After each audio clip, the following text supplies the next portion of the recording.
Hello chess friends and welcome to the channel. In today's video another match from round 6 of the Shamkir Chess 2019 Gashimov Memorial.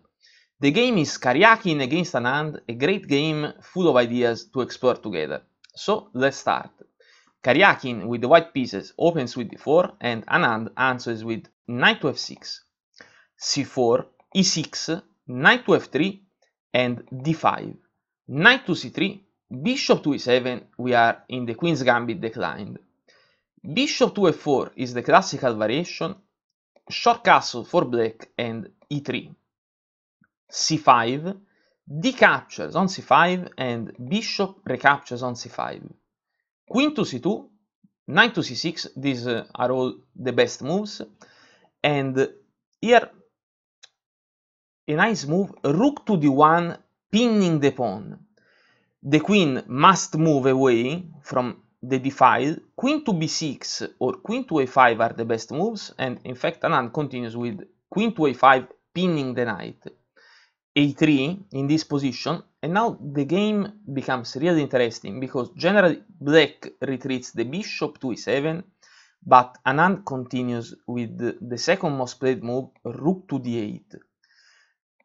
The knight goes to d2, breaking the pin, and let's go back one move and let's watch that in this position b4 is a mistake. In fact, there is knight captures on b4, a captures on b4, bishop captures, two pieces attacking the knight can be protected twice, but then the knight on f6 will jump to e4 and the piece is lost and black is winning. Okay, so let's go back to our game. We said rook to d8, knight to d2 to break the pin, and here comes d4. Knight to b3, attacking the queen, queen to b6, and now a big problem for black, knight to a4, attacking both the queen, and this is the second knight that attacks the bishop. But this is all theory. But how to escape this position? Anand continues with the best move, that is bishop to b4 with check. A captures on b4, so black is a bishop down, and here comes queen captures on b4 with check, also attacking the knight. There is only one move to save the knight. This move is knight to d2, that shields the king, and also now the queen can defend the knight. Here comes e5, attacking the bishop. Bishop to g5, and queen to a5. Now in this position bishop to e2 doesn't work because there is d3, bishop captures on d3 and the knight jump on b4 attacking the queen, but more than that, this is the second piece that is attacking the bishop and the bishop will be lost. On the contrary, after queen to a5, bishop captures on f6 is not a bad idea, and black must recapture and ruin a bit the structure. But going back to our game, after queen to a5, Karjakin continues with queen to b3, controlling d3, because remember that if not, it's impossible to develop the bishop, impossible to castle for white. So Anand is down a bishop for a pawn, but he has the initiative. He is following the game Aronian against Caruana, played just a few months ago on December 2018, and that game ended in a draw after 46 moves. After queen to b3, Anand continues with knight to b4, and Karjakin captures with the bishop on f6. This is a novelty because Aronian continued with bishop to e2. After bishop captures on f6, the game is original. And how is this novelty? It's as good as bishop to e2, but there is one problem for Anand. The problem is that if he studied some improvement about that game, now he can't play that improvement because Karjakin played a novelty first. So after bishop captures on f6, g recaptures on f6, and bishop to e2, bishop to d7, attacking the knight with the help of the queen, rook to a1, protecting the knight. There is no problem for the white queen because this rook is undefended. Here comes d captures on e3 and f captures on e3. b5, attacking again the knight, and this and the knight can't move away, or the rook is lost with check. This is a mess. So castle for white, and b captures on a4, attacking the queen. Anand finally regains the piece, and now is a pawn up. Queen to c3, pinning the knight. f5, because this pawn was under the attack of the rook.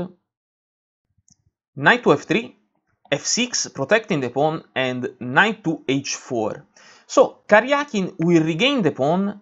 White is a bit better because of the double pawns on the a5, but more than that because his king is much safer than black's king. Okay, Anand continues with knight to c6.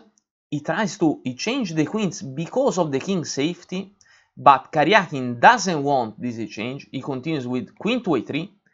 Here comes e4, bishop to d1, knight to e5. Karjakin plays bishop captures on a4. This is a good move, but let's evaluate also another option. Let's go back. How is b4, for example? Of course, the pawn can't capture because the queen would be lost. After b4, the queen must move away. Queen to c7, because black wants to retaliate against the c-pawn. Bishop to e2, protecting the pawn. Knight capture doesn't work because the piece is lost. So in this position, not knight captures, but a5, for example, b5, rook in a goes to c8 to defend the queen in case of knight capture. The knight captures on f5, bishop captures, rook captures, and also this line seems good for white. Let's go back to our game. After bishop captures on a4, queen captures, bishop recaptures, and rook captures on a4, protecting c4. The f-pawn is lost, and that's why Anand advanced the pawn. In this position, e captures is bad, because there is knight to d3, b3, knight to c5, rook to a3, and after rook to d3, black is fine. So after a4, nice move, here comes c5. F captures on e3, rook captures on e4, rook in a goes to b8, rook captures on e3, and rook captures on b2. h3, this is a good move because now these two pawns and the rook are restricting the important knight. Rook to c2 is the best move because it's better to capture this pass pawn than to lose this f-pawn that has not so much value in the position. The only value of this pawn is that the king could move behind the pawn, and this pawn could shield a bit the king, but of course between these two pawns the most important pawn is the c-pawn. So rook to c2, rook captures on s6, and rook captures on c5. Anand was forced to lose this pawn to capture the c-pawn. Rook to a6, attacking a7, and knight to c6, protecting the pawn, also controlling e7, an important square because the white rook can't move to the 7th rank. Knight to f3, rook to c8, maybe a bit passive, rook to e6, and rook to c7. Now the knight can move away.